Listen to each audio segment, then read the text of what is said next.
순자야, 우리 이혼하자. 손에 들고 있던 숟가락이 그대로 밥그릇에 떨어졌습니다. 아들 둘을 모두 결혼시키고 이제야 좀 편히 살겠다 싶었는데 남편은 갑자기 이혼을 말했습니다.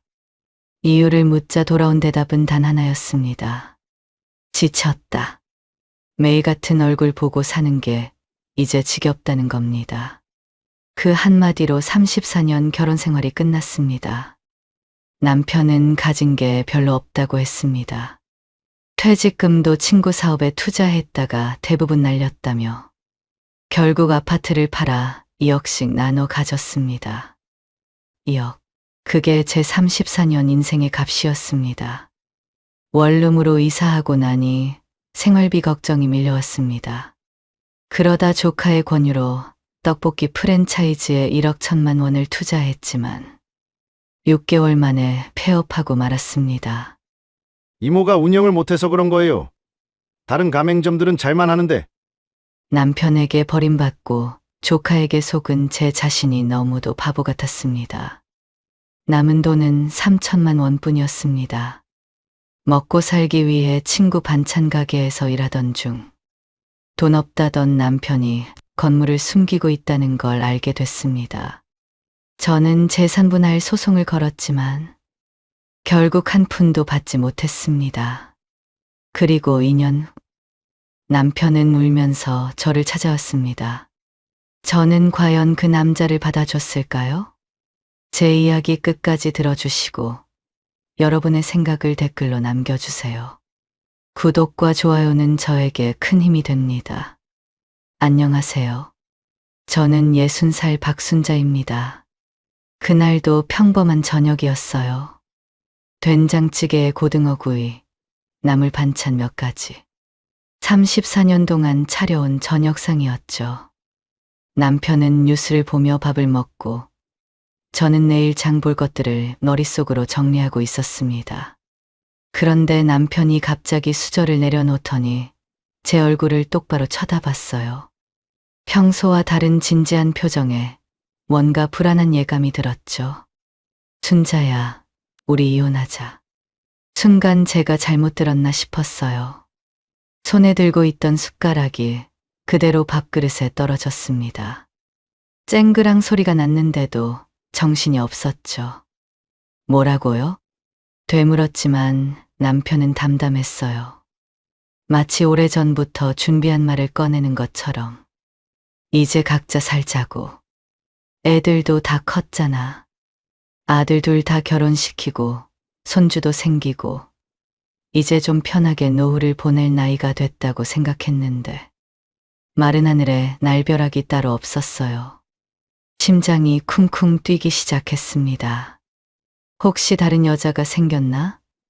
요즘 남편이 자주 늦게 들어오긴 했지만 그래도 설마 했는데 떨리는 목소리로 물었어요. 그랬더니 고개를 저었습니다. 그런 건 아니래요. 그럼 대체 왜 34년을 함께 산 세월이 뭐가 부족해서? 남편의 대답은 더 충격적이었어요. 그냥 지쳤다는 거예요. 매일 같은 일상, 같은 대화, 같은 얼굴 보는 게 지겹다고. 남은 인생이라도 자유롭게 살고 싶다고 했죠. 34년. 청춘을 바쳐 함께 산 세월이 지침 한마디로 정리되는 순간이었어요. 할 말이 없었습니다. 아니, 너무 많은 말이 목구멍까지 올라왔는데 하나도 나오지 않았어요. 식탁이 조용해졌습니다. TV 소리만 웅웅거렸죠. 남편은 다시 수저를 들어 밥을 먹기 시작했어요. 마치 날씨 얘기나 한 것처럼 태연하게. 저는 그저 멍하니 앉아있을 수밖에 없었습니다. 한참 후에 남편이 재산 얘기를 꺼냈어요. 미안하다는 표정도 없이 계산기 두드리듯 설명했죠. 재산이 별로 없다고 했어요. 3년 전 정년 퇴직하고 받은 퇴직금 대부분을 친구 사업에 투자했다가 날렸다고. 남은 건 지금 사는 이 아파트뿐이라고 했습니다. 시세가 4억 정도 되니까 팔아서 반반 나누면 2억씩이라고. 그게 다라고. 숫자를 나열하는 남편의 목소리가 멀게만 들렸어요. 평생 통장 한 번 제대로 보여주지 않았던 사람이었습니다. 월급 얼마 받는지, 퇴직금이 정확히 얼마였는지 저는 몰랐어요. 남편이 다 알아서 한다고 했고, 저는 그냥 믿었죠.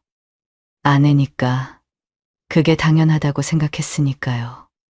지금 와서 의심하고 싶었지만, 뭘 어떻게 확인할 수 있겠어요. 통장도 남편 명이고, 집 문서도 남편이 갖고 있고, 그가 없다면 없는 거겠지 싶었습니다. 아니, 어쩌면 의심하고 싶지 않았는지도 몰라요. 34년 정이 그렇게 만들었나 봅니다. 밤새 잠을 이룰 수 없었어요. 남편은 옆에서 코를 골며 잤는데 저는 천장만 바라봤죠. 이게 꿈인가 싶어서 볼을 꼬집어 봤는데 아팠어요. 현실이었습니다. 다음 날 아침 큰아들 준혁이한테 전화를 했어요. 제 편이 되어줄 거라 생각했죠. 엄마, 아버지한테 들었어요. 그냥 받아들이세요. 아버지 성격 알잖아요. 준혁이의 목소리는 차분했어요. 마치 이미 예상했던 일인 것처럼. 작은 아들 준서도 마찬가지였죠. 오후에 전화 와서 하는 말이 형이랑 똑같았어요. 엄마가 좀 양보하세요. 이제 와서 싸워봤자 뭐해요. 양보하라니. 내가 뭘 잘못했는지도 모르는데 양보하라니. 34년 동안 뒷바라지하고 시부모 모시고 애들 키우느라 내 인생 다 바쳤는데 그게 잘못이었나요? 아들들은 남편 편이었어요. 내가 낳고 키운 자식들인데 정작 이럴 때는 남편 편을 들더라고요. 전화 끊고 나서 눈물이 왈칵 쏟아졌습니다. 밤새 울다가 새벽에 화장실 거울을 봤어요. 퉁퉁 부은 눈, 주름 가득한 얼굴. 60살. 이미 할머니가 된 나이더라고요. 이 나이에 혼자가 되는구나. 거울 속 제 얼굴을 보며 생각했어요. 이제 어떻게 살아야 하나? 평생 누군가의 아내, 엄마로만 살았는데. 박순자라는 이름으로 혼자 살아본 적이 없는데. 무서웠어요. 아니, 무섭다기보다는 막막했다는 게 맞을 것 같아요. 60년 인생 중에 결혼 전 26년, 결혼 후 34년. 그 중에 정말로 혼자였던 적이 있었나? 없었어요. 그런데 이제 진짜 혼자가 되는 거예요. 그것도 가장 늙고 힘없을 때. 한 달 뒤 시청에서 이혼 서류에 도장을 찍었습니다. 손이 떨려서 도장이 삐뚤어졌어요. 34년 결혼 생활이 빨간 도장 하나로 끝나는 순간이었죠. 남편은 여전히 무표정했어요.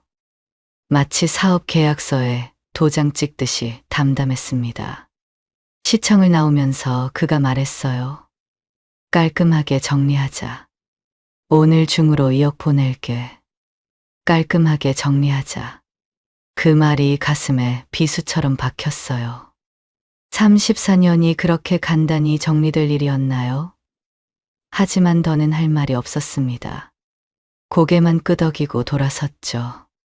그날 오후 정말로 통장에 2억이 찍혔어요. 평생 처음 보는 큰돈이었지만 기쁘지 않았습니다. 이게 내 34년 값이구나. 1년에 588만 원, 한 달에 49만 원, 하루로 치면 1만 6천 원. 제 인생이 그 정도 가치였나 봅니다. 집으로 돌아와 짐을 쌌어요. 막상 싸려니 뭘 가져가야 할지 모르겠더라고요. 옷까지, 그릇 몇 개의 앨범. 이것저것 담다가 깨달았어요. 내 이름으로 된 게 하나도 없다는 걸. 가전제품도, 가구도, 심지어 내가 쓰던 화장대도 다 남편이 산 거였어요. 법적으로는 남편 것이죠. 34년 살면서 내 명의로 산 게 뭐가 있었나 생각해 봤는데 없었어요. 통장도 이제야 만든 거고. 결국 캐리어 2개에 다 들어갔습니다. 34년 살림이 고작 캐리어 2개. 웃음이 나왔어요. 이게 내 인생의 전부구나. 현관에 나서려는데 남편이 거실에서 불렀어요. 건강해? 그게 끝이었어요. 미안하다는 말도 고맙다는 말도 없었죠. 그냥 건강하래요. 뒤를 돌아보고 싶었지만 참았습니다. 돌아보면 눈물이 날 것 같아서? 아니, 돌아보면 주저앉을 것 같아서? 부동산에서 소개받은 오피스텔으로 이사를 했습니다. 보증금 3천에 월세 50만 원. 제일 싼 매물이었죠. 좁은 원룸이지만 혼자 살기엔 충분하다고 생각했어요. 짐을 풀면서 처음으로 실감했습니다. 진짜 혼자가 됐구나. 냉장고도 작고, 세탁기도 미니고, 침대도 싱글이고, 모든 게 1인용이었어요. 창문으로는 옆 건물 벽만 보였습니다. 답답했지만 어쩔 수 없었죠. 첫날 밤이 제일 힘들었어요.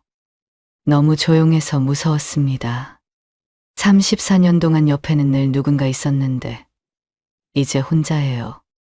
남편 코 고는 소리가 시끄럽다고 불평했었는데 막상 없으니 정막이 더 무서웠어요. 저녁으로 라면을 끓였습니다. 혼자 먹는 라면이 이렇게 서글픈 거였나요? 젓가락질을 하다가 눈물이 떨어졌어요. 라면이 짜게 느껴졌죠. 서러워서 운 게 아니었어요. 허무해서였죠. 60년 인생이 뭐였나 싶어서. 열심히 살았는데 남은 게 캐리어 2개와 통장의 숫자뿐이라니. 그것도 남편이 준 돈이라니. 새벽 3시까지 천장만 봤어요. 잠이 안 왔습니다. 내일부터 뭘 해야 하나, 어떻게 살아야 하나. 2억이면 많은 돈 같지만 월세 내고 생활비 쓰고 병원비까지 생각하면 몇 년 못 갈 게 뻔했어요. 일주일쯤 지났을 때 고등학교 동창 모임이 있었습니다. 가기 싫었지만 집에만 있으니 우울해서 나갔죠. 다들 손주 자랑에 바빴어요. 저는 조용히 듣기만 했습니다. 그때 수키가 다가왔어요. 3년 전에 이혼한 친구였죠. 제 상황을 눈치챘는지 옆에 앉더니 조용히 말했어요. 순자야, 너도 혼자가 됐구나. 그 말에 울컥했어요. 수키가 제 손을 꼭 잡았죠. 처음엔 다 그래. 죽고 싶지. 근데 이게 기회야. 나도 그랬거든. 수키는 이혼 후 작은 반찬 가게를 시작했대요. 처음엔 힘들었지만 지금은 직원도 두고 잘 산다고 했죠. 자기 이름으로 된 가게를 갖고 번 돈을 맘대로 쓸 수 있어서 행복하다고. 넌 손재주 좋잖아. 뭐든 해봐. 60이 뭐야. 이제 시작이지. 집에 오는 길 수키 말이 계속 맴돌았어요. 맞아요. 가만히 있으면 안 돼. 2억이 많은 돈 같아도 그냥 쓰면 몇 년 못 가요. 월세만 1년에 600만 원, 관리비에 생활비까지 하면 한 달에 최소 150은 들 텐데. 그날 밤 처음으로 계산기를 두드렸어요. 한 달 생활비를 150만 원으로 잡으면 1년에 1,800만 원. 2억이면 11년. 하지만 물가도 오르고 병원비도 들고 예상 못한 지출도 있을 거예요. 넉넉히 잡아도 78년이 한계였죠. 71살에 빈털터리가 되는 거예요. 그때 가서 아들들한테 손 벌릴 수도 없고 무엇보다 그러고 싶지 않았어요. 평생 처음으로 돈에 대해 진지하게 생각했습니다. 돈을 벌어야 해요. 뭐라도 해야 해요. 60살에 뭘 할 수 있을까? 막막했지만 수키가 했으면 나도 할 수 있을 거예요. 거울을 봤어요. 주름진 얼굴이지만 아직 건강해요. 손도 멀쩡하고 정신도 맑아요. 할 수 있어. 아니, 해야만 해. 그렇게 새로운 시작을 다짐했습니다. 물론 그때는 몰랐죠. 앞으로 얼마나 큰 시련이 기다리고 있는지. 돈을 벌어야겠다고 마음먹은 지 한 달쯤 지났을 때였어요. 조카 민수가 찾아왔습니다. 큰언니 아들인데 어릴 때부터 영리하고 말도 잘해서 늘 자랑스러웠던 애였죠. 이모, 잘 지내세요? 이모부랑 이혼하셨다고 들었어요. 민수는 안타까운 표정으로 제 원룸을 둘러봤어요. 좁은 방을 보며 혀를 차더니 제 옆에 앉아 진지하게 말하기 시작했습니다. 민수가 지금 떡볶이 프랜차이즈 본사에서 일한다고 했어요. 요즘 엄청 잘 나가는 브랜드라면서 휴대폰으로 매장 사진들을 보여줬죠. 깔끔한 인테리어에 손님들로 북적이는 모습이 인상적이었습니다. 이모, 저희 브랜드 분식집 해보시는 거 어때요? 지금 가맹비 할인 행사 중이에요. 처음엔 고개를 저었어요. 장사 경험도 없는데 무슨 가게를 하냐고. 그런데 민수가 자신 있게 말했죠. 월 순수익 400만 원 이상 보장한다고. 본사에서 철저하게 관리해 주니까 요리만 하면 된다고. 이모가 만든 김치찌개 얼마나 맛있는데요.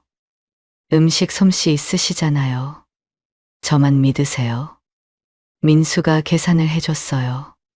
가맹비 3천만 원, 인테리어 5천만 원, 보증금 3천만 원, 총 1억 1천만 원. 제가 가진 돈의 절반이 넘는 큰 돈이었어요. 망설였습니다. 하지만 민수가 계속 설득했어요. 지금이 기회라고, 이런 자리는 흔치 않다고. 무엇보다 본사 직원인 자기가 특별히 좋은 자리를 잡아줄 거라고 했죠. 시내 중심가 상가 1층. 유동인구가 많아서 대박 날 거라고. 고민 끝에 결정했습니다. 평생 부엌에서 살았으니 음식 하나는 자신 있었고, 무엇보다 민수를 믿었어요. 어릴 때부터 봐온 조카가 이모를 속이겠어요? 대출 없이 현금으로 계약했어요.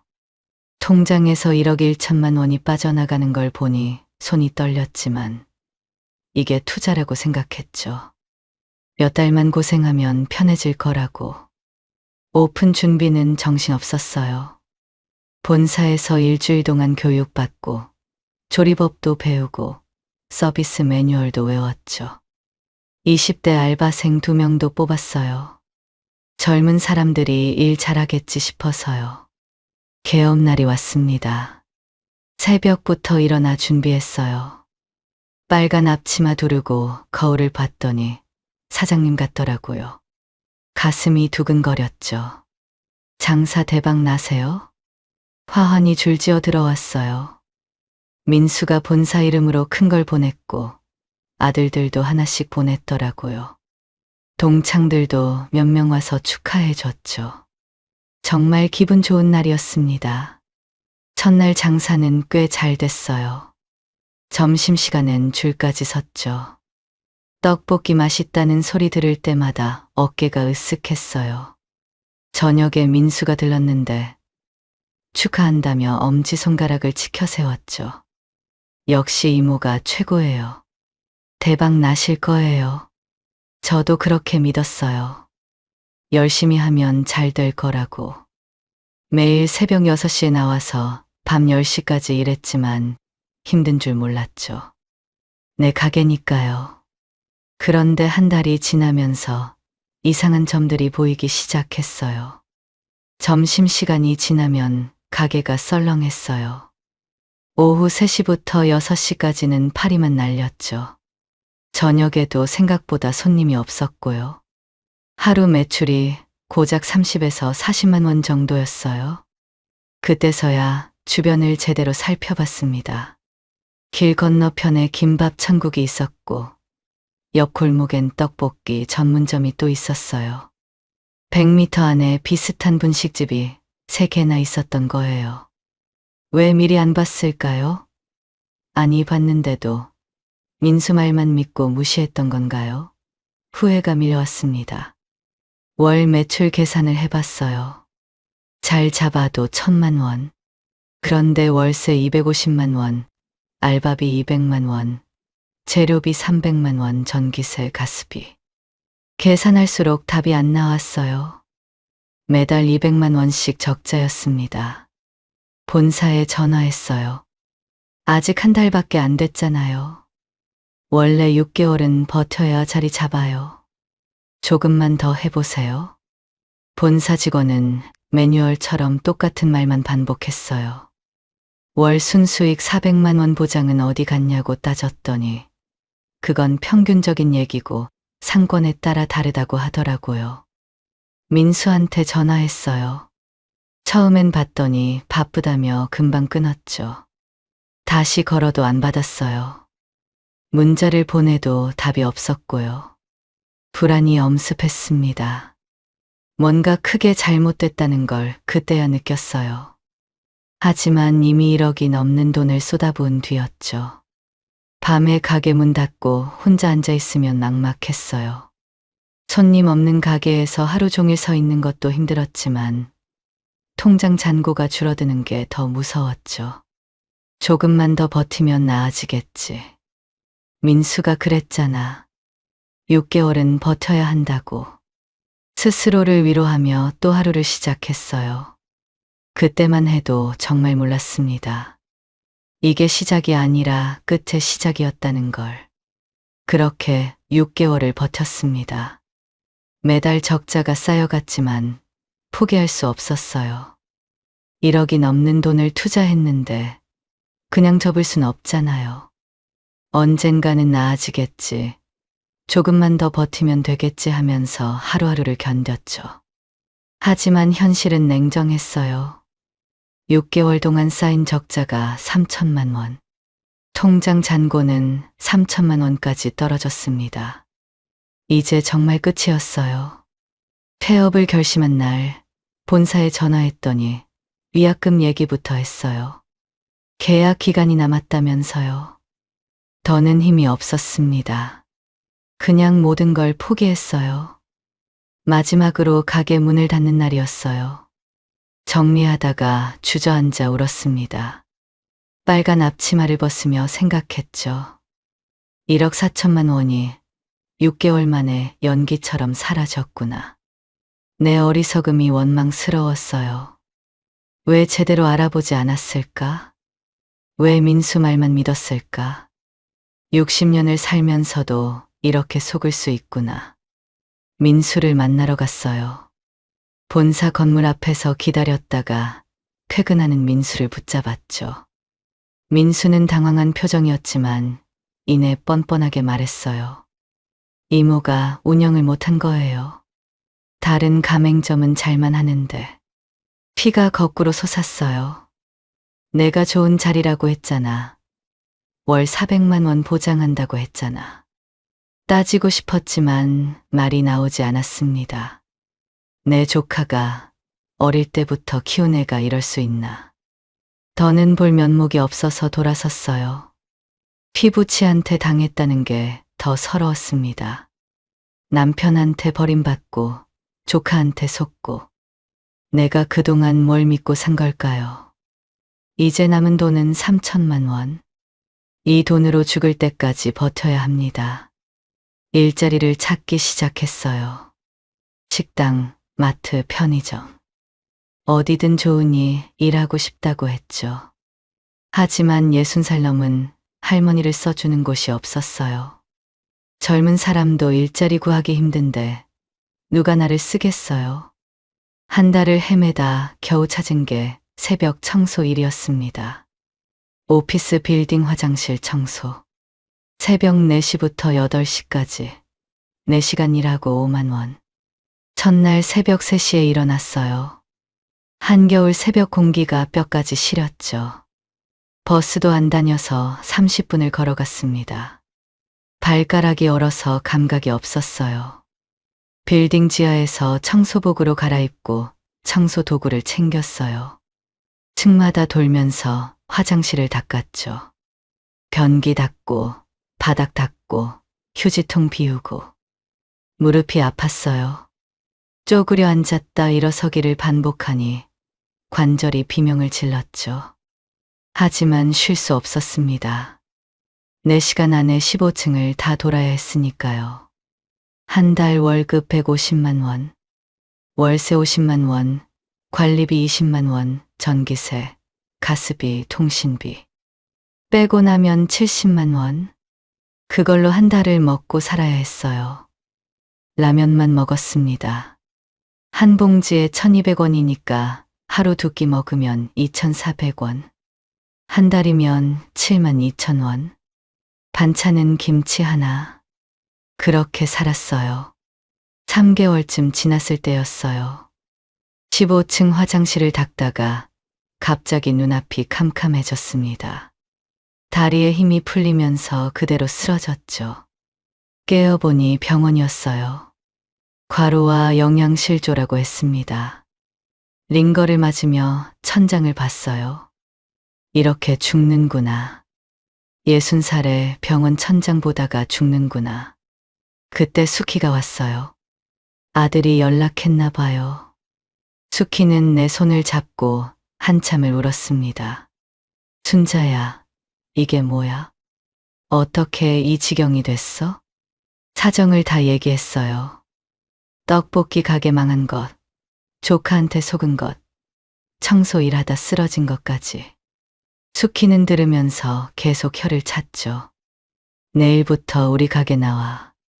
같이 일하자.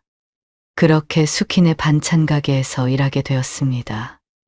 반찬 가게는 아담했지만 손님이 끊이지 않았어요. 특히 김치를 사가는 사람들이 많았죠. 일주일 동안 수키를 도우며 손님들 반응을 유심히 봤습니다. 사장님, 김치 정말 맛있어요. 어디서 담그세요? 손님들이 제일 많이 하는 말이었어요. 그때 깨달았죠. 내가 제일 잘하는 게 뭔지. 34년 동안 매일 담갔던 김치? 남편도 아들들도 맛있다고 했던 내 김치? 퇴근길에 수키가 말했어요. 순자야, 김치 장사해봐. 온라인으로 팔면 돼. 요즘 집에서 김치 안 담그는 사람 많아. 집에 와서 스마트폰으로 검색했어요. 김치 온라인 판매, 김치 쇼핑몰 수제 김치. 밤새 찾아봤죠. 할 수 있을 것 같았어요. 아니, 해야만 했어요. 통장 잔고 2,800만 원. 병원비 내고 남은 돈이었죠. 이게 정말 마지막 기회예요. 더는 실패할 여유가 없었습니다. 떡볶이 가게처럼 덜컥 시작하면 안 돼. 이번엔 신중해야 해. 실패하면 정말 끝이야. 거울을 봤어요. 청소일 하느라 거칠어진 손, 영양실조로 푹 꺼진 볼. 하지만 눈빛은 아직 살아있었어요. 박순자, 할 수 있어. 아니, 해야만 해. 혼잣말로 다짐했습니다. 김치로 승부를 보자. 내가 가장 잘하는 것, 가장 자신 있는 것으로. 죽기 아니면 까무러치기. 다시 한번 정말 마지막으로 도전하기로 했습니다. 저는 예전과 달라졌어요. 무작정 뛰어들지 않기로 했죠.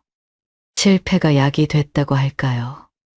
떡볶이 가게에서 1억 4천만 원을 날린 게 뼈아픈 교훈이었습니다. 동네 도서관으로 갔어요. 창업 관련 책을 닥치는 대로 빌려왔죠. 소자본 창업의 정석, 온라인 마케팅 비법, 실패하지 않는 장사의 기술. 하루에 10시간씩 읽었어요. 밤에는 유튜브를 봤습니다. 온라인 쇼핑몰 시작하기, 스마트 스토어 성공 비법 같은 영상들이요. 60살에 이런 걸 배운다는 게 쉽지 않았지만 살아남으려면 해야 했어요. 특히 시장 조사에 공을 들였습니다. 김치로 결심했으니 김치 시장을 파악해야 했죠. 대기업 제품부터 소규모 업체까지 다 조사했어요. 가격, 용량, 판매 방식, 고객 후기까지. 그러다 발견한 게 있었어요. 대부분 3kg, 5kg 대용량이더라고요. 그런데 요즘 1인 가구가 많잖아요. 혼자 사는 사람은 3kg도 부담스러워요. 소량 프리미엄 맞춤 김치. 이게 틈새 시장이었어요. 1kg씩 소포장해서 주문할 때마다 신선하게 담가서 보내는 거죠. 가격은 좀 비싸도 신선하고 맛있으면 살 사람이 있을 거예요. 이번엔 철칙을 세웠습니다. 첫째, 무작정 돈 쓰지 않기. 둘째, 작게 시작하기. 셋째, 검증 후 확장하기. 먼저 집에서 시작했어요. 오피스텔 작은 부엌이지만 김치 몇 통 담그는 건 가능했죠. 배추 10포기 사서 정성껏 담갔습니다. 처음엔 지인들에게만 팔았어요. 동창들, 교회 사람들, 아파트 경비 아저씨까지. 1kg에 15,000원.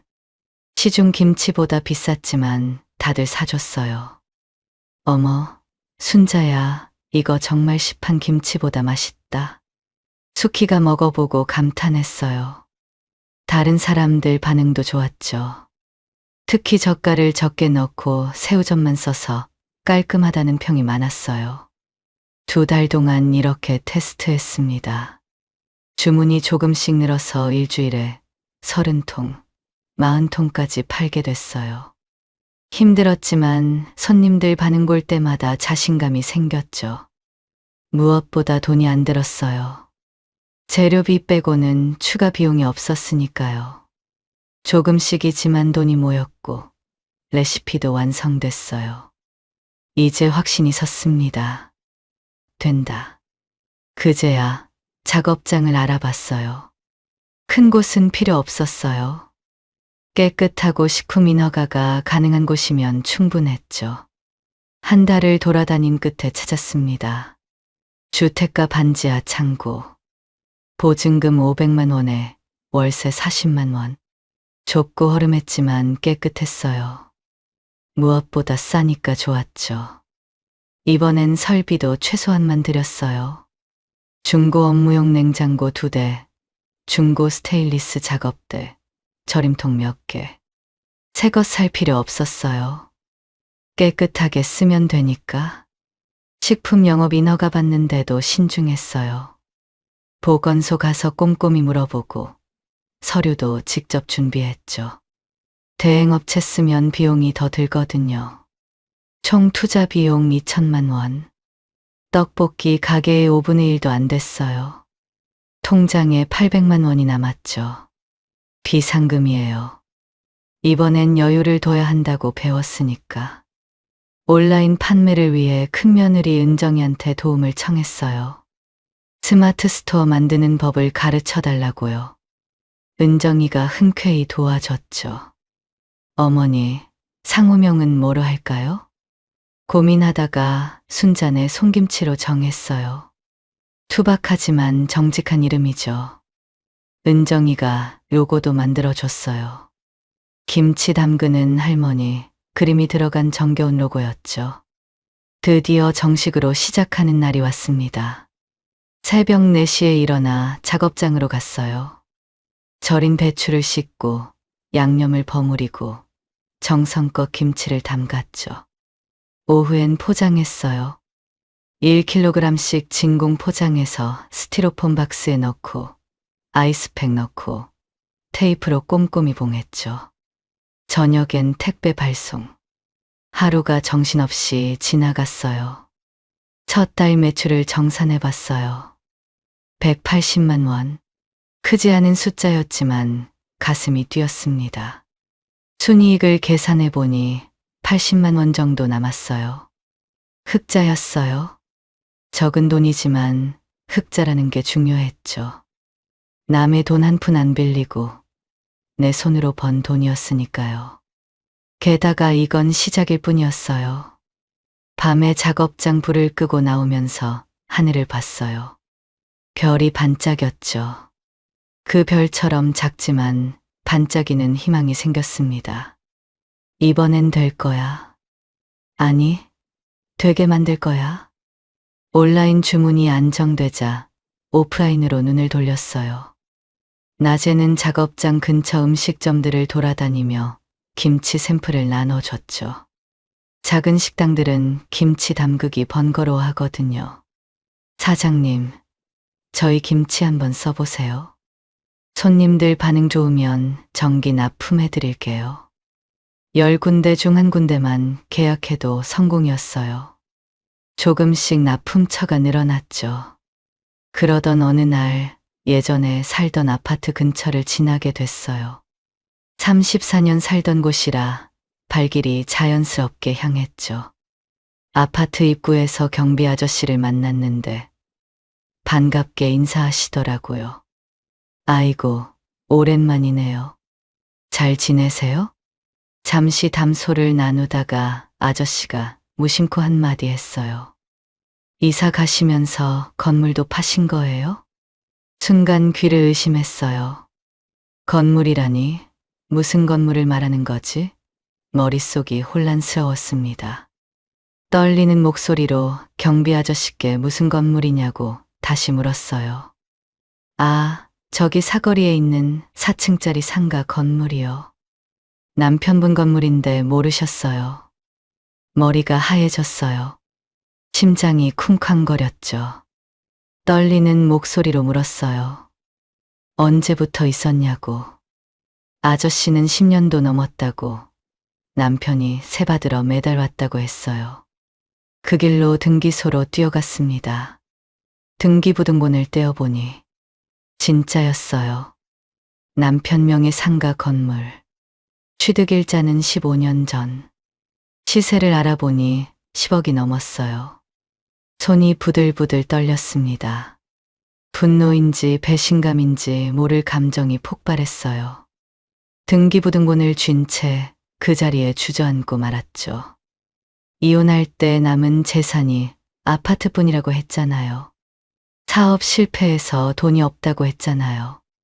그런데 8억짜리 건물을 숨기고 있었더니 15년 동안이나 집에 와서 밤새 울었어요. 억울해서, 분해서, 내가 너무 바보 같아서. 34년을 속고 산 거예요. 다음 날 아침 변호사 사무실을 찾았습니다. 사정을 설명하니 변호사가 서류를 검토하더니 말했어요. 재산분할 청구는 이혼 후 2년 내에 해야 합니다. 아직 시간이 있네요. 소송 준비합시다. 희망이 생겼어요. 늦었지만 내 권리를 찾을 수 있다니. 변호사는 이런 경우 재산 은닉으로 볼 수 있다며 충분히 승소 가능하다고 했죠. 소송을 준비하면서도 김치 사업은 멈출 수 없었어요. 아니, 오히려 더 열심히 했습니다. 분노가 에너지가 됐달까요. 새벽 3시에 일어나 밤 11시까지 일했어요. 온라인 마케팅도 시작했습니다. 며느리가 블로그 만드는 법을 알려줘서 순잔의 김치 이야기라는 블로그를 열었어요. 김치 담그는 과정, 좋은 재료 고르는 법, 손님들 후기를 정성껏 올렸죠. 인스타그램도 배웠어요. 61살에 SNS를 한다는 게 우습지만 살려면 해야죠. 갓 담근 김치 사진, 포장하는 모습, 택배 보내는 사진을 매일 올렸습니다. 그런데 신기한 일이 일어났어요. 주문이 늘기 시작한 거예요. 블로그 보고 왔다는 손님, 인스타 보고 주문한다는 손님들이 하나둘 늘어났죠. 그리고 입소문이 나기 시작했습니다. 하루 주문이 5건에서 10건으로, 다시 20건으로 늘었어요. 혼자서는 도저히 감당이 안 됐죠. 어머니, 저 회사 그만두고 도와드릴게요. 큰며느리 은정이가 먼저 제안했어요. 미안하면서도 고마웠죠. 월급 200만 원으로 시작했습니다. 둘이 하니 일이 훨씬 수월했어요. 6개월 후 또 직원을 뽑았어요. 동네 아주머니인데 김치 담그는 솜씨가 좋았죠. 이제 직원이 3명이 됐습니다. 김치 사업을 시작한 지 정확히 1년째 되는 날, 매출을 정산해 봤어요. 월 매출 2천만 원. 재료비, 인건비, 임대료 다 빼고 순이익이 700만 원이었어요. 믿기지 않았습니다. 떡볶이 가게 할 때는 6개월 동안 적자만 봤는데 이번엔 매달 700만 원을 벌고 있다니. 통장에 찍힌 숫자를 몇 번이나 확인했어요. 그러던 중 변호사한테서 연락이 왔어요. 재산분할 소송에서 이겼다고. 가슴이 뛰었죠. 드디어 정의가 실현되는구나. 하지만 기쁨은 잠시였어요. 받을 돈이 없다는 거예요. 남편이 작년에 건물을 담보로 젊은 여자와 사업한다며 대출받았다가 사기당했대요. 건물은 이미 경매로 넘어갔다고. 변호사 말을 듣고 한참을 멍하니 있었어요. 그래요? 그 인간답게 끝났네요. 젊은 여자한테 홀라당 넘어가서 전 재산 날리고. 이상하게도 후련했어요. 억울하고 분하지만 한편으론 시원했죠. 진실이 밝혀졌으니까요. 내가 바보가 아니었어요. 속은 거였어요. 그걸 증명했으니 됐어요. 법원을 나오면서 하늘을 봤습니다. 구름 한 점 없이 맑았어요. 이제 됐어. 과거는 여기까지야. 혼잣말을 하고 작업장으로 향했어요. 은정이와 직원이 열심히 김치를 담그고 있었죠. 내가 일군 사업장. 내 이름으로 만든 가게. 5억은 못 받았지만 난 이미 더 큰 걸 얻었어요. 내 능력으로 일어설 수 있다는 자신감. 그게 5억보다 값졌습니다. 앞치마를 두르며 생각했어요. 복수는 성공하는 거라고. 내가 잘 사는 게 최고의 복수라고. 사업 2년 차가 되었어요. 김치 하나로 여기까지 왔다는 게 믿기지 않았죠. 가장 큰 전환점은 대형마트 납품이었습니다. 담당자가 먼저 연락을 해왔어요. 온라인에서 평이 좋다며 매장에 입점시키고 싶다고요. 처음엔 겁났지만 도전했죠. 첫 납품날 마트 김치 코너에 순잔의 송김치가 진열된 걸 보고 울컥했어요. 대기업 김치들 사이에 내 김치가 당당히 자리 잡고 있었으니까요. 반응은 기대 이상이었습니다. 일주일 만에 재주문이 들어왔고 한 달 후엔 다른 지점에서도 원한다고 했죠. 결국 대형마트 3곳과 정식 계약을 맺었어요. 생산량이 늘어나니 직원도 더 뽑아야 했습니다. 5명이 됐어요. 작업장도 넓은 곳으로 옮겼죠. 정신없이 바빴지만 행복했습니다. 내가 만든 회사가 커가는 걸 보는 기쁨이란. 연말 정산을 해봤어요. 매출 5억 원, 순이익 1억 2천만 원. 숫자를 보며 한참을 멍하니 있었습니다. 2년 전 3천만 원 들고 절박하게 시작했던 내가 이만큼 성장했다니. 그 돈으로 한 일이 있어요. 월세 살던 오피스텔을 샀습니다. 대출 없이 현금으로요. 등기소에서 등기부등본을 받아들었을 때 그 종이가 떨렸어요. 소유자 박순자 62년 인생에 처음으로 내 이름으로 된 집이 생긴 거예요. 차 안에서 한참을 울었습니다. 서러워서가 아니라 기뻐서요. 자랑스러워서요. 60살에 빈손으로 쫓겨났던 내가 62살에 이걸 잃었다니. 실패를 딛고 일어선 내 자신이 대견했어요. 그런데 며칠 후 뜻밖의 방문객이 왔습니다. 퇴근하고 집에 왔는데 현관 앞에 누군가 쭈그리고 앉아 있었어요. 뒷모습이 낯익어서 가까이 가봤더니 남편이었습니다. 2년 만에 본 그는 완전히 다른 사람이었어요. 쪼그라든 어깨, 허름한 점퍼, 하얗게 센 머리.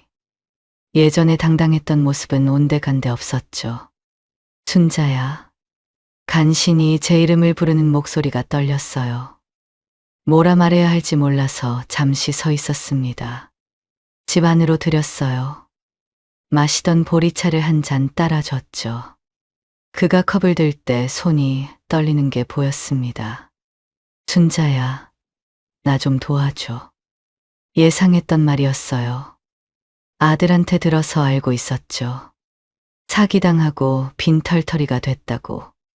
지금은 고시원에서 산다고. 자초지종을 들어봤어요. 그 젊은 여자가 처음부터 계획적으로 접근했대요. 사랑한다고 속이고 같이 사업하자고 꼬드기고 건물 담보로 대출받게 한 다음 돈 들고 사라졌다고. 경찰에 신고했지만 이미 해외로 도망갔대요. 아들들도 다 외면해.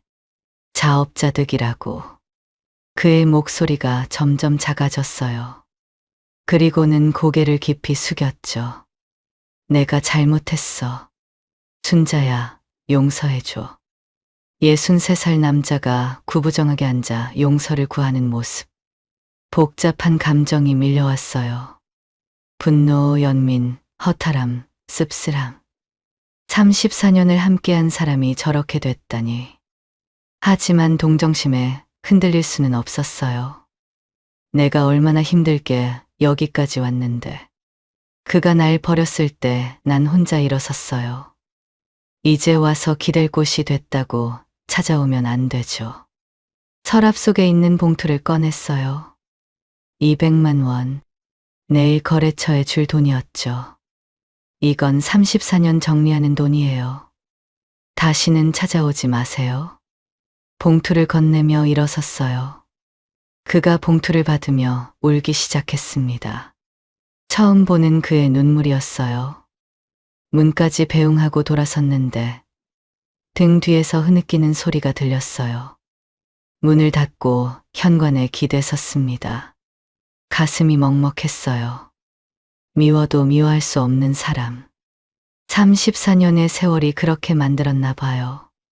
하지만 이제 끝이에요. 각자의 길을 가야 해요. 박순자, 이제 진짜 내 이름으로 사는 삶. 그게 얼마나 소중한지 이제야 알았습니다.